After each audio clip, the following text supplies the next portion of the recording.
ஒரு குக்கரில் அரை கப் அளவுக்கு பாசிப்பருப்பு எடுத்திருக்கேன். அதாவது சிறுபருப்பை எடுத்து கழுவி வச்சுருக்கேன். அதோட 2 பச்சை மிளகாய், ஒரு சின்ன நெல்லிக்காய் அளவு புளியை கரைச்சி ஊற்றி அதில் வச்சுருக்கிறேன்.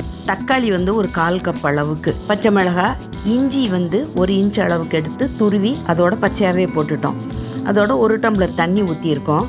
ஒரு 7லேருந்து 8 பல்ல நல்லா நச்சு எடுத்து தேங்காய் எண்ணெயில் நல்லா கலர் மாறுற அளவுக்கு வதக்கி அதையும் இந்த குக்கரில் இருக்க பருப்போடு சேர்த்துட்டு மூடியை போட்டு வெயிட் போட்டுறோம். நல்லா குழைய வேகணும். அதனால் ஒரு 5 விசில் 6 விசில் கூட விட்டுக்கோங்க. நல்லா குழையணும். உங்கள் குக்கருக்கு தகுந்தாப்பில் விசில் விட்டுக்கோங்க. இப்போ நல்லா குழஞ்சி வந்துருச்சு.